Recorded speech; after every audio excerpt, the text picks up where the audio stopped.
Yeah, so I'm really, really pleased to that we've got Pasadanita and David here, who are going to be talking to us about their own experience. They're going to be sharing their own experience of sort of why ordination. So Pasadanita, as you probably guessed, has been ordained very, very recently. Ordained. It's lovely to see new order members coming back from their ordination retreats. There's a certain sparkle and newness. And David has very recently been invited for ordination. So we've got two people really intimate with this very particular time around ordination, intimate with the significance of it. I say intimate, it's you can feel it. You can't always describe it, actually. There's something quite deep going on, but we'll come on to that. But I just wanted to sort of set the context a bit for them to share some of their experience.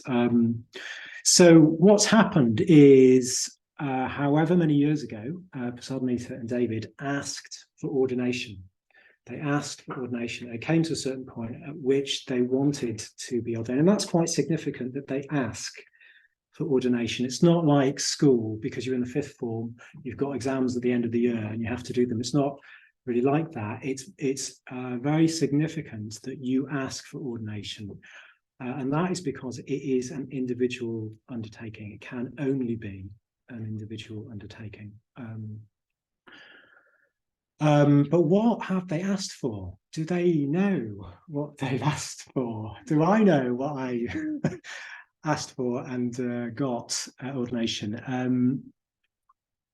We've got this phrase, which you may well have heard of going for refuge. You're asking to go for refuge to the three jewels, the Buddha, the Dharma, and the Sangha. Which is a bit of a sort of archaic phrase, isn't it? What does it mean to go for refuge? But it's got this sense of movement. It's the sort of movement of your being is kind of orientating in the direction of the Buddha, the Dharma, and the Sangha. That's what's being got at with this phrase. So that's what Pasadanita and David asked for. And then consequent on asking for that, they have gone on retreats at the retreat centres that are specifically responsible for kind of intensifying people's exploration of how to do that, how to go for refuge.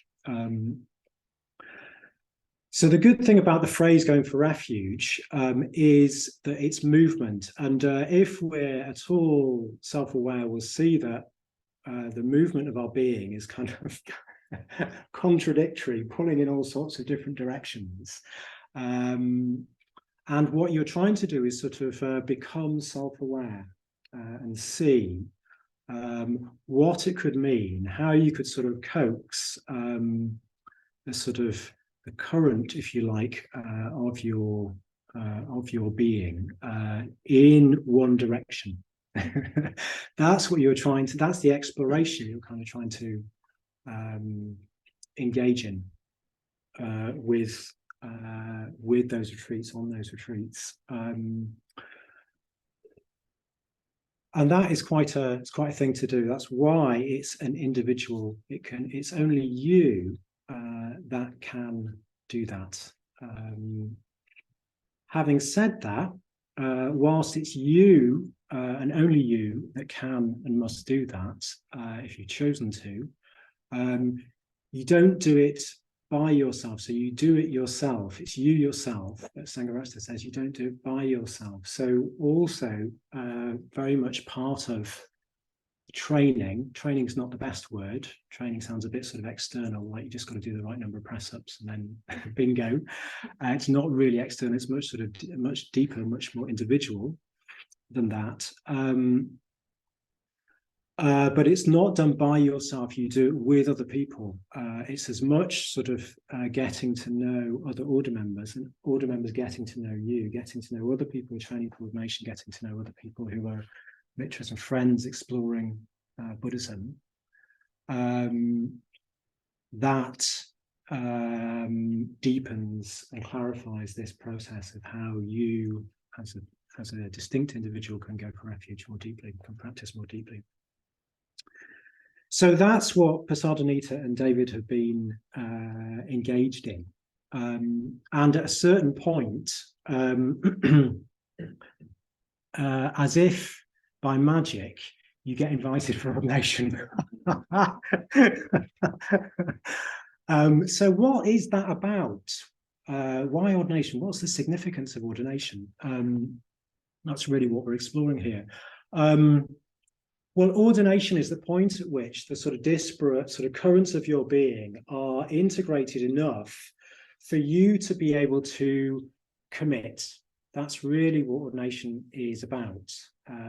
You are in a position, and other people can see that you're in a position to actually commit your life to the three jewels. That's what's happening at ordination.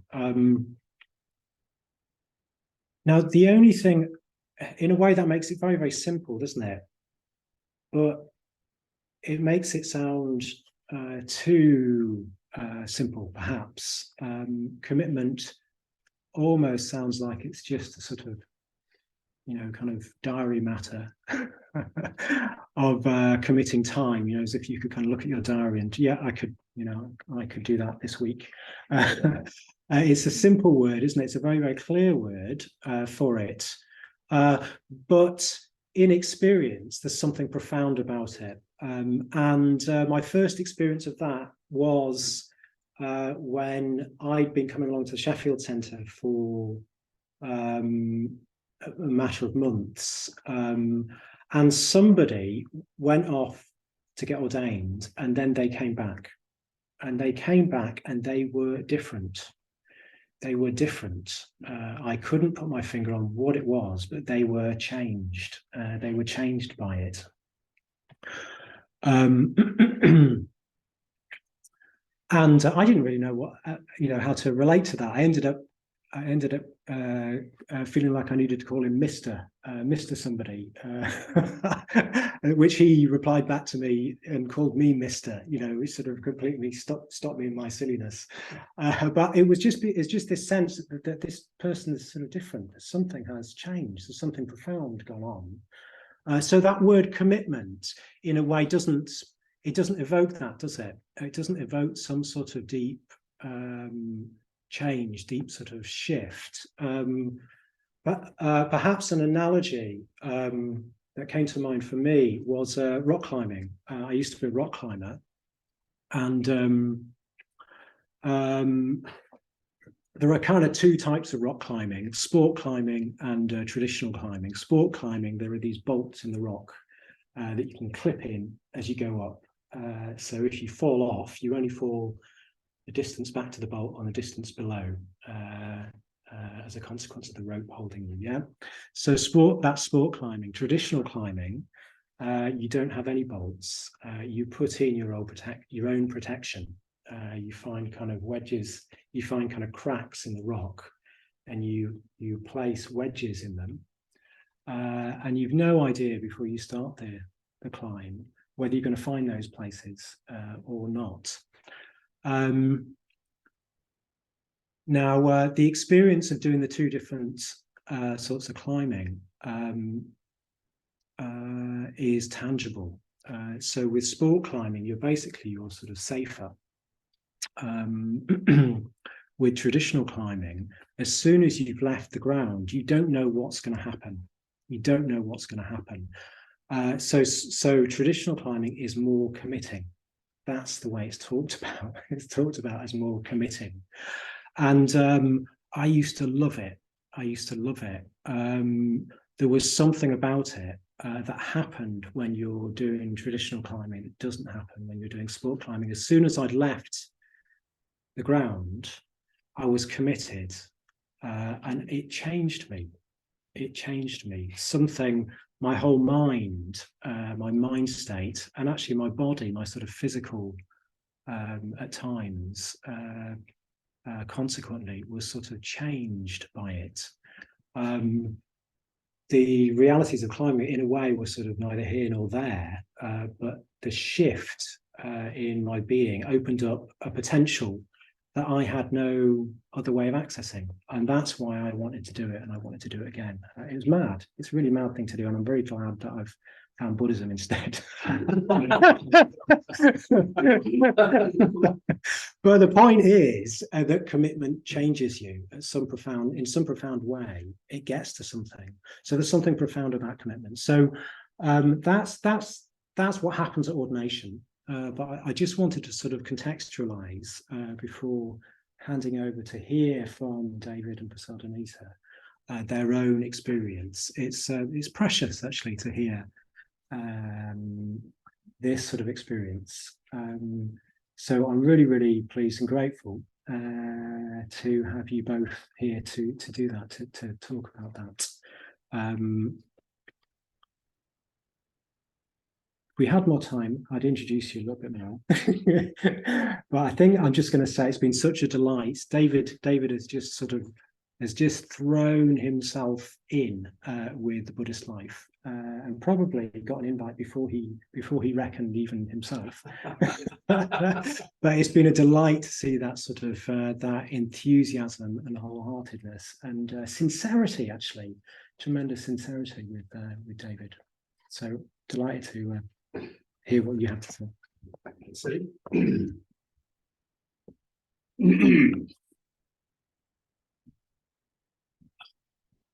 Everybody, as if by magic, you're suddenly invited. It's sort of definitely like that. I still feel tremendously delighted, and it's a lovely opportunity to get a chance to talk about my experiences. I've certainly asked for an experiential talk, which is what I'm going to give, and hopefully, actually, sort of my experiences will help to sort of draw out some of the things, or maybe we'll draw out some of the things that Arthur was talking about in his introduction. Actually, it's a bit of a coincidence that about 3 years ago, almost exactly 3 years ago, I was asked to give a talk on why I'd asked for ordination. And I thought that was a good starting place to go back and look at my notes. It's certainly a good starting place to begin with. I think I'll start now as I did then, and just a little bit of background actually to kind of lead you through actually what's been happening for me.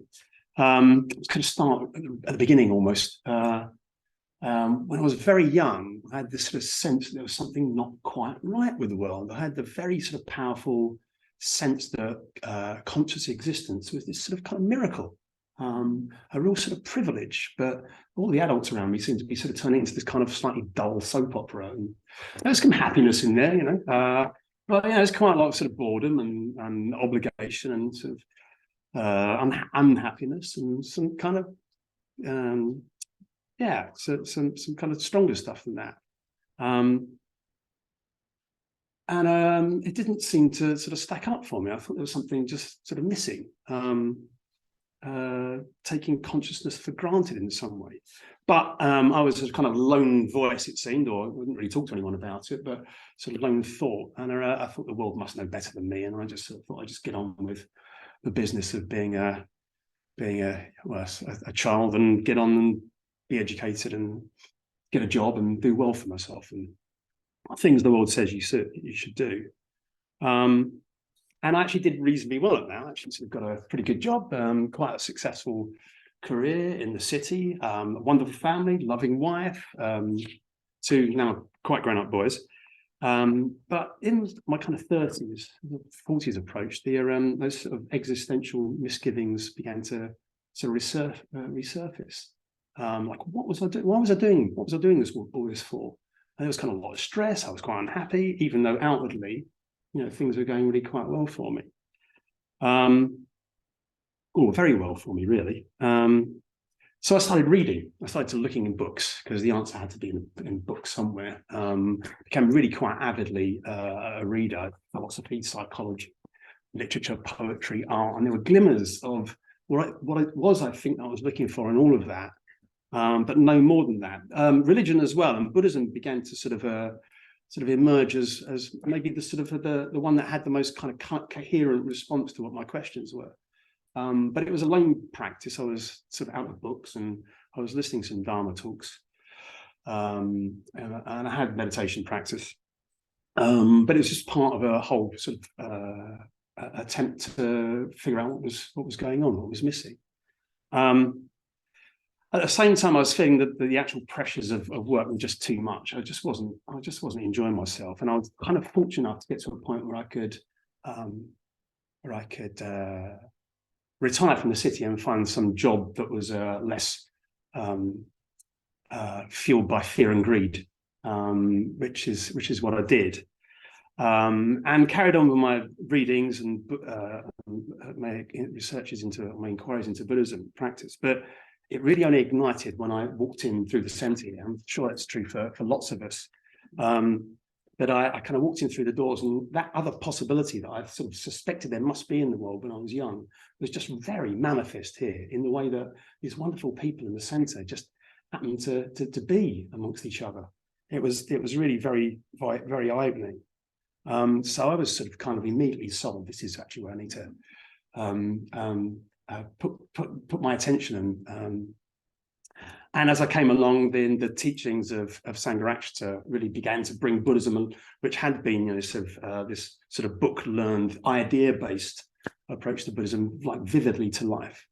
I remember, particularly actually when listening to his the first audio lectures, I should say, a recording of lectures of his. It was the Buddha's Noble Eightfold Path, and he spoke about the trouble with human life being that we had no overarching single purpose. We were going in all sorts of different directions, and had no common thread in what we were doing, no kind of overall aim.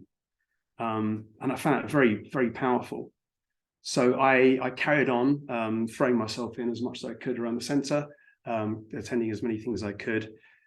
And it led to a very powerful experience in October 2019, I think it was, at Padmaloka, in the middle of a very intensive retreat, in the middle of the Sutra of Golden Light it was. It was kind of in the middle of a Buddha land. And I woke up one morning actually kind of full of dread. And what I recognised the dread was about was I realised I was going to ask for ordination. And that thought hadn't even sort of crossed my mind as a possibility before then. In fact, actually, what I recognised was I needed to commit myself actually for this to happen as it should. I need to commit myself as much as I was possibly able to.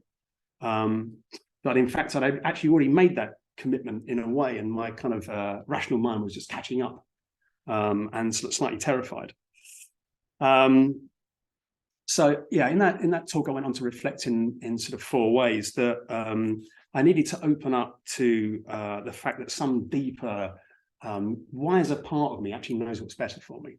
I needed to actually pay more attention to that. But what I'd been looking for all my life, the single overarching purpose, was the Dharma. But that none of this would have happened if it weren't for that the Buddhist centre that I'd happened to was a Triratna centre, if it wasn't for the teaching and the vision of Sangharakshita. The path would be long and it would be difficult. It asked things of me that I didn't quite understand and probably was quite resistant to, but it was a journey I didn't have to make entirely my own. There were these other wonderful people who were doing the same thing, who were committed to changing themselves and to help others change and to change the world, indeed. And the journey to sort of embrace this overarching purpose in life, I had to commit myself as fully as I was able, and that commitment, as recommended by Bhante, and as was manifest in the order members that I'd seen around me, was to engage with the ordination process. Yeah, so I asked for ordination, and so looking back now, it seems to me that those four kind of reflections still are very crucial in my approach to my Dharma life. Yeah. I suppose the only way I was wrong in actually my faith and confidence in what was going to happen was that actually I didn't realize just how rich my life was going to become. That was the only thing I think I got wrong. So, I mean, what I've actually experienced in the 3 years and 4 years since I asked for ordination, I could make a list. There's the retreat center at Padmaloka. There's the guidance we're given with our ordination training, the fact that we get into very close relationship sharing, reporting in with order member friends who become closer and closer friends. My preceptor to be, he's seen me through the process this far, will ordain me next year, all things being well. Don't queer my patch. My Kalyana Mitras, capitalized and otherwise, my Kula, my Going for Refuge group, which is a group of guys that have asked for ordination, that meet regularly and we try and work out what it is that we're doing. Bernie's one of them over there. So my fabulous Going for Refuge group, brothers past and present. Yeah, I could go on. And so the list would sort of categorize the experience in some kind of a way, but I think probably the best thing it's occurred to me was to think about those activities, those experiences, but with those 4 reflections sort of very much in mind, which is the vision of the Buddha's truth, the presentation and the guide to practice of Sangharakshita, opening up to something greater than myself, and the Sangha and spiritual friendship as the sort of oxygen, like the air that Dharma life needs. And to look at actually how, each of those activities and experiences in the ordination training that I've had up till now have been part of kind of deepening understanding and engagement with those sort of 4 crucial aspects. And I think, that seemed to be the best way to think about actually sort of why I think that joining the order is, I should say, so important. It's actually an understatement why it's so crucial to me. Now, I can't do that with any justice. I mean, there's 4 things and all sorts of different permutations there. So I thought, the 4 things are really at the end of it all actually connected. So I thought I'd sort of try to explore it by looking at just one of those aspects. And the aspect that occurred to me most strongly, I think, in my experience, particularly recently, is a spiritual friendship. So when we're talking about spiritual friendship, it's not just about being nice and pleasant to each other, although there's quite a lot of that. But equally, it's not a different kind of friendship, or sort of kind of pious and solemn. It's the sort of deepest mode of friendship. In fact, it's a mode that gets ever deeper the more that one engages with it.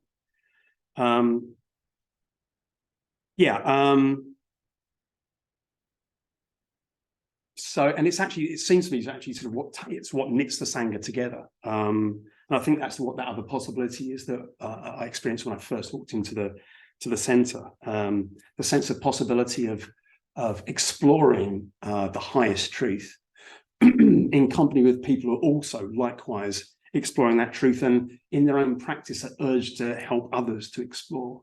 I remember actually sort of early on seeing real pleasure in those with whom I was kind of sharing my my interest, my enthusiasm, my kind of fascination and love for what was happening.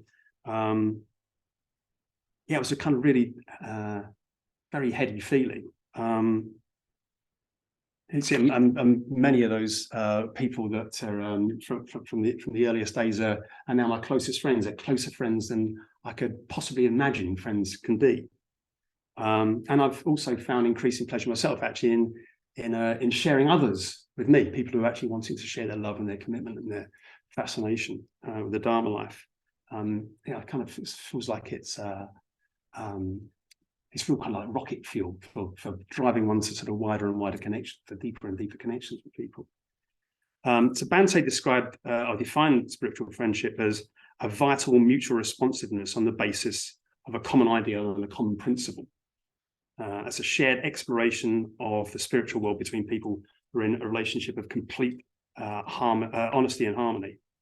And I found, that's the aspiration, and I found every step sort of in that direction has been tremendously rewarding.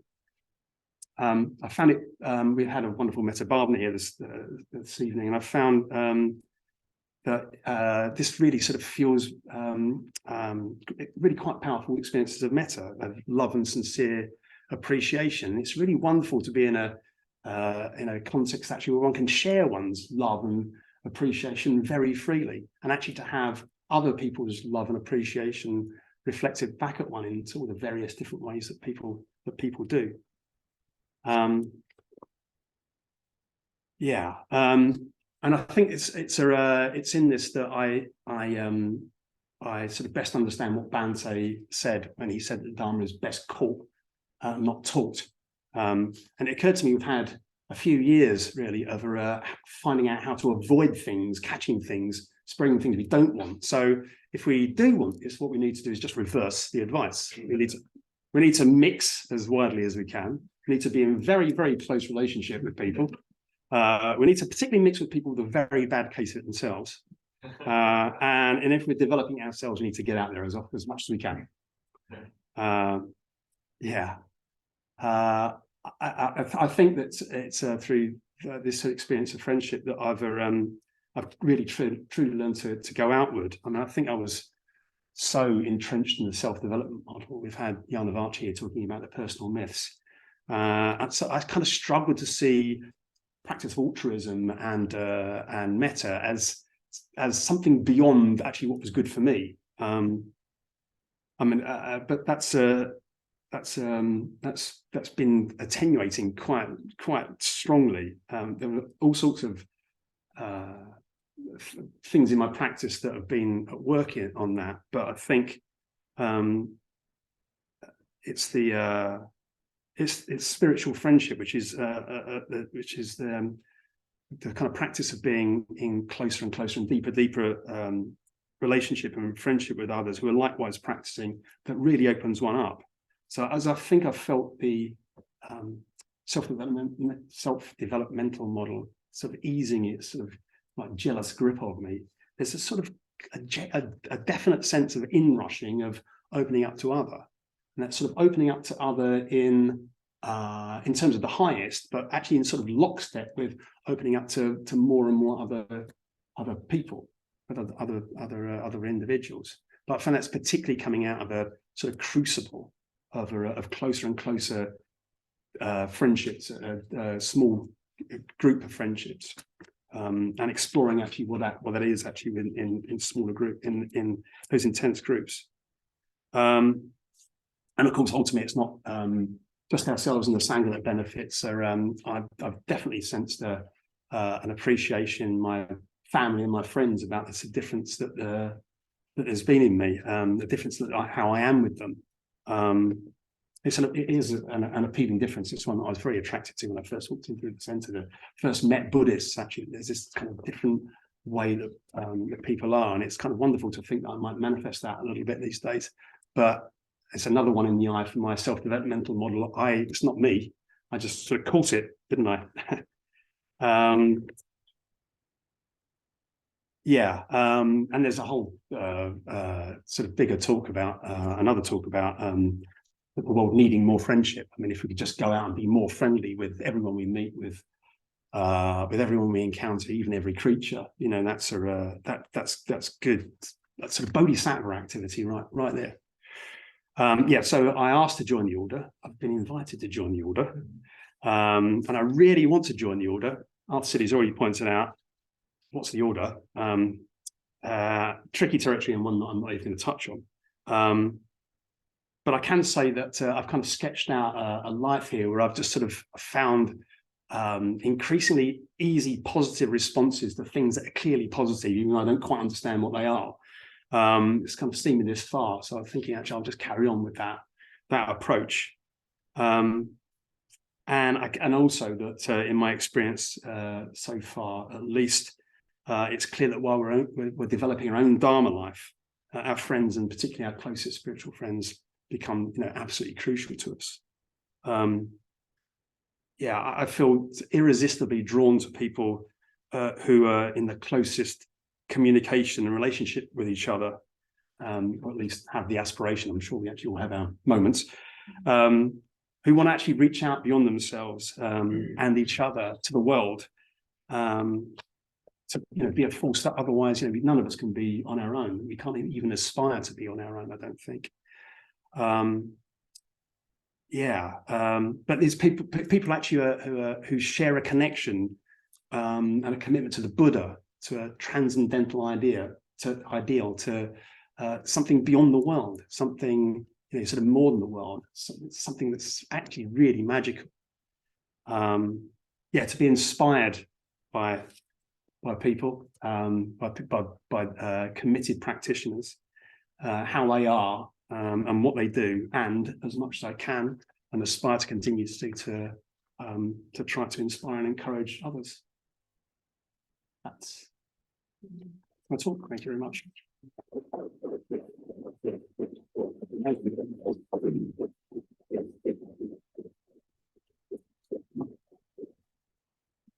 Thanks very much, David. Hopefully there'll be a little chance for question and answers at the end, actually, so I won't say more. I'll just invite Pasadanita up.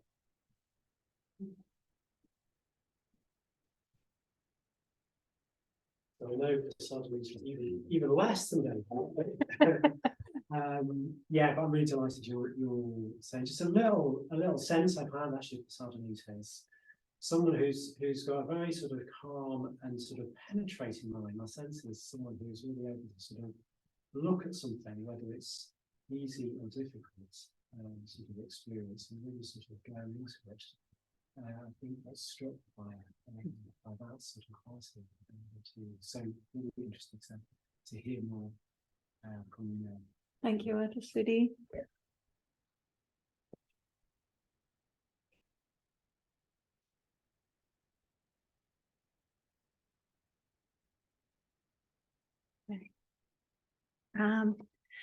Hello, everyone. I'd like to thank Amrachandra for inviting me this evening to talk to you, and thank you very much, David. I'm sure that you will have felt his enthusiasm and energy, and I really appreciated your talk. And I'm guessing some of what I might say might sort of reflect some of what you said. So I'm guessing that for those of you here who are already order members or who have asked for ordination, if I were to ask each of you why you asked for ordination, each of you would give a very different answer. So rather than talking about in general why ask for ordination, why on earth would anyone do that, I'm going to talk about my experience and why I asked for ordination. So my talk's in three parts. First of all, I'll be talking about why I asked for ordination, circumstances that led up to that. Secondly, I'll be talking about and be giving just a little bit of a flavour of my experience of the ordination training process. And then thirdly, I'll be talking about what it means to me now that I have joined the order and what I think ordination is about now. So I met Sri Ratna in March 2014, and I was immediately completely in love with the Dharma and the Sangha. And I knew at some point I would ask for ordination as soon as I knew what an order member was. Definitely one of my habits is to jump in with both feet. If anything looks good, I'm in there. And anyway, I became a mitra a year later. And when I became a mitra, I had an idea about how it would be when I would ask for ordination. I had an idea, oh, well, I'll be a mitra for maybe 2 or 3 years. I need to get a bit of experience under my belt. I need to know what I'm doing. And then I think I'll ask for ordination. And so I had these ideas, but actually life had other ideas. So it was only 6 months after I became a mitra, and I went on a retreat at Tara Loka, which is a women's retreat centre on the borders of England and Wales. And the retreat was on the Bodhi Charyavatara, which if you know it, you'll know why it was a strong retreat. if you don't, the Bodhicharyavatara is a classic Buddhist text written in the 8th century of the Common Era by a poet, philosopher, monk, all-round super being called Shantideva. And it's a guide to the Buddhist way of life, essentially. It's a guide to the way of life of the Bodhisattva. And the Bodhisattva is a being who has vowed to attain enlightenment for the benefit of all beings. And it was a wonderful retreat. It was very, very challenging. So there were 2 aspects to the retreat. There was the study that we were doing, and Shantideva's extremely uncompromising exhortations to us to practice. But it was also something that came up for me personally. I saw a particular pattern of behavior that was unhelpful and was causing suffering for myself and for other people. And this particular pattern of behavior was around thoughtless speech. So I had, and probably still have, a tendency when I'm feeling unsure socially, if I'm around people that I don't know, to feel discomfort and to try to alleviate that discomfort by trying to be amusing and trying to be clever. And quite often what will come out of my mouth is things that aren't amusing really, or clever, but can be potentially hurtful because it's just so thoughtless. And this happened on that retreat. I said something that actually hurt someone else extremely deeply. But I was fortunate because this other person who I hurt by my thoughtless speech was in training for ordination. She was working with her mind and with her reactions very deeply. So she called me out. She asked to speak to me personally, one-to-one. And she asked me what was going on. Why had I said that? And I was absolutely mortified. I was mortified that I'd hurt her so deeply. But I could also see that I was really ashamed, because I could suddenly see, oh yeah, this is a pattern of behavior. And my goodness me, how many other people have I hurt over the course of my life from this particular pattern of thoughtless speech? So during the course of the retreat, I began to realize that I really, really wanted to transform. And I made a resolve that I was going to commit myself to the path of transformation. And then I asked myself, well, what would that look like? And I realized that a big part of that would mean asking for ordination. And then what came in was all the reasons why I shouldn't. And all the reasons why I shouldn't were rationalizations, and they were all coming from that egoic sense of how will I look to other people. And when I looked at them, I could see that all of these reasons were just no reasons at all, in fact. So I did ask for ordination. So a flavour of my experience of the ordination training process. Well, it was 8 years. And it was very intense, very challenging, very enjoyable as well. So it's very difficult to give a flavour of 8 years.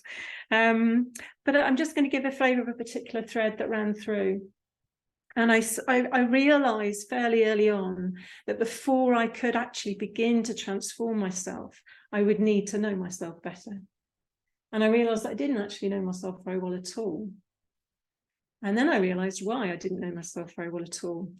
Throughout my life, I've had a pattern of periods of quite severe depression. And I associated thinking with myself, thinking about myself, with being depressed. So I had this view that if I were to think about myself, I would become depressed. So I deliberately sort of shied away from thinking about myself. And also I shied away from talking about myself to other people. I was always much more interested in drawing them out, what was going on in their lives, rather than talking about myself, because I didn't want to think about myself. But then I realized that actually there are different ways of thinking about yourself. And in depression, in the patterns of depression, it's unhelpful, negative self-talk, that it just goes round and round in circles. It has no purpose. It lacks perspective. It lacks proportion. And actually, there was a different way that I could think about myself. I could look at myself using what I came to to myself to call the 3 Ps, which is using perspective, purpose, and proportion. Perspective of being just slightly trying to get slightly objective on what was going on. Purpose of actually avoiding unskillful behavior and moving towards skillful behavior, and a sense of proportion. Not making things like, I always do this or I never do this, seeing things a little bit more realistically. And of course, spiritual friends, as David was talking about, spiritual friendship has helped me so much with that. In the context of my GFR group, like you, in the context of my Kula, and also on the ordination training retreats, my spiritual friends helped me to, well, they modeled how to do this helpful thinking about themselves. They showed me how it was possible. They reflected back to me my own helpful and unhelpful habits, and they helped me to identify blind spots.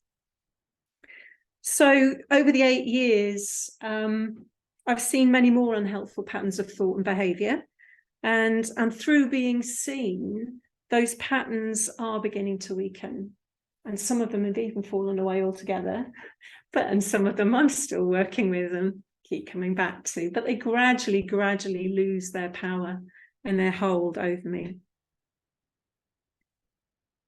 So I was ordained earlier this year on a long retreat at Akashavana in the remote mountains of eastern Spain, and it was 11 weeks long. It was a very intense experience.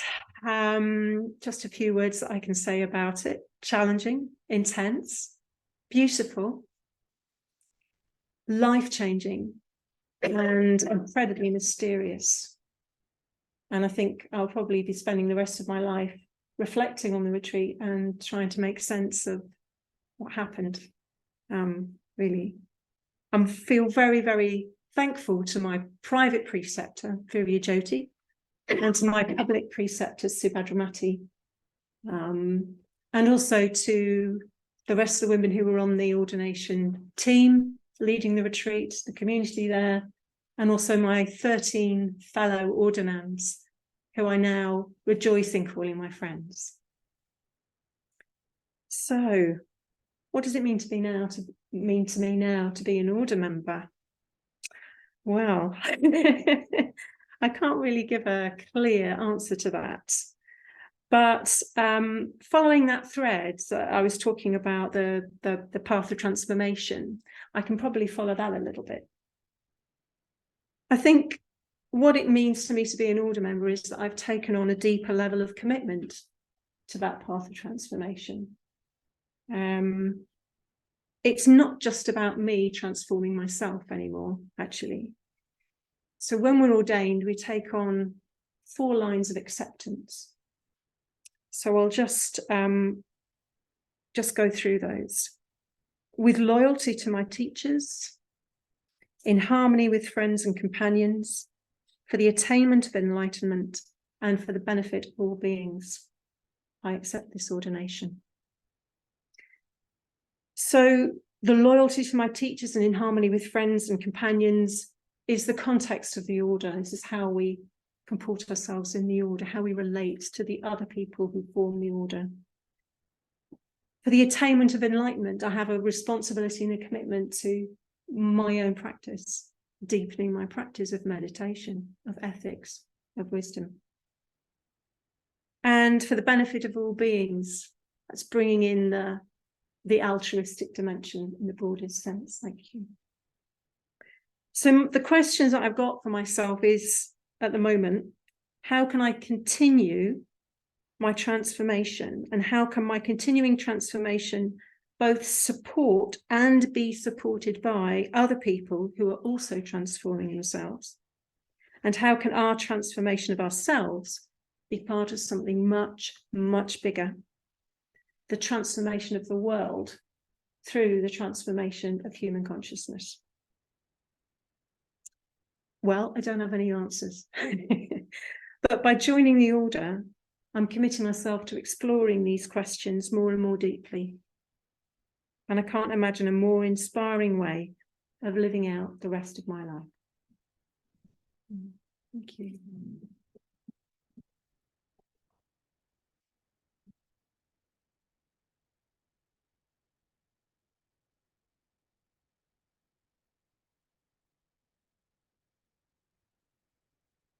Thanks very much for something, Lisa. So we just got a few minutes left, and there might be questions kind of following up, for both David and Pasadanita. Yes, come on the camera, David.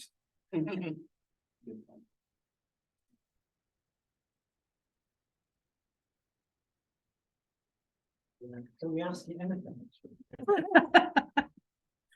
Not me inviting if I say yes. Yes. You can ask us anything. I can't promise I'll answer.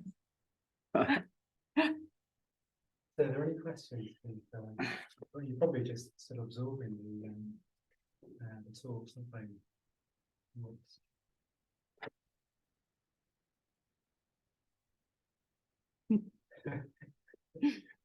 Getting nods. Yeah. Sounds like a big commitment. Did you ever think to explore different traditions of Buddhism or different sanghas? It seems like you very much opened the door and this is for me. What did that feel like? And did you actually explore it? That's a great question. Would you like to go first? I can go first. Yeah, when I was living in New Zealand before I came to the UK, I flirted a little bit with a Tibetan Buddhist group. I remember there was a nun who was very charismatic, and she led meditations once a week. And when she came in, we had to go in first to the hall. She came in later, and then we had to stand up when she arrived. And then she came and she was wonderful. She gave really good talks. Meditation was great. But then that was it. And she left and everyone else left. No one talked to each other. And it's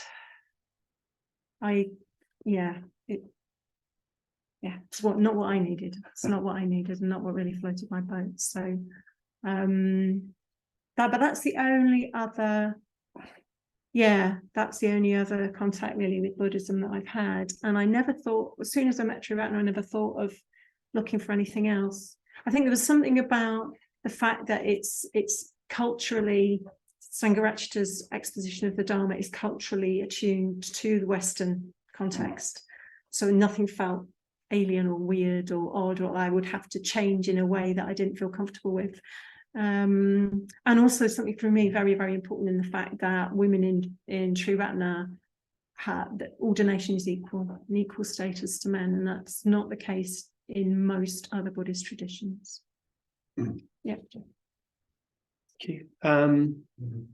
I did, but in the abstract. I didn't go and experience, although we are encouraged actually when we start to make a commitment, actually become a mitra, actually to make sure you've experienced other traditions. Actually, if you're going to do your shopping, do your sort of wider shopping, do it now. But I think, as I sort of maybe expressed in my talk, as soon as Pasadanita here, actually, as soon as I came here, I absolutely knew this is where I needed to be. It's for some of the reasons that I've mentioned, but also because Sangharakshita's presentation, he sees the unity in all Buddhism, in all traditions, from the earliest years until sort of the Vajrayana and Tantra, and he's able to pull out all the useful things from all of that, and actually sort of present it in a Western way, which can make the most of the cultural sort of context of those things, but still make them very relevant, which otherwise I found can struggle to kind of live beyond the cultural presentations. But really, I suppose the short answer is I didn't really. I came here and it's like, no, this is where I need to be. I was always very cynical about things. So when my cynicism has nothing to say, I think I know I'm to the right thing. Yeah. No, thank you. That's a really nice question. Any thoughts about your Sanskrit name or having a Sanskrit name? How do you feel about having a name change? I think you need to start with that. Start with you. I have no idea. Yeah, I don't know. I can understand. I mean, I fully understand and appreciate it as a sense of a previous life giving way to a new life, and how we see ourselves. There's a real strong sort of statement to myself and the world that actually something significant has happened. But beyond that, we'll see. I might be sort of maybe a little less as it gets closer. I don't know. How do you find it? Well, my name is actually Pali rather than Sanskrit. Oh. Yeah, that's all right. It was very skillfully held on the retreat, actually. So intense, so many things happen, so much change does happen on the retreat. And we were given an opportunity to, we'd actually let go of our old names. And we spent a period of time when we had no name before we took on our new names. And the period of time when we had no name was actually, we were in full silence. So it wasn't sort of an issue with people going, oh, you. But it just felt so right, because I felt that I'd let go of so much of old conditioning, or I felt I had anyway, that it just felt so right to be given a new name. And I was very moved when I was given the name and I found out what it meant, because I just felt it was beautiful, actually. I just felt so seen, that Virya Jyoti had seen me, and in a way it felt like that, what David was talking about, that sort of deep communication and deep friendship. It was incredibly moving, and I love the name. And it means, Pasadanita means she who is led by clarity and confidence and clarity. And I just felt, but there is something about the name then after ordination, and how you relate to it, and who uses it and who doesn't, and how you use it in the world. I'm still sort of still exploring. Yeah.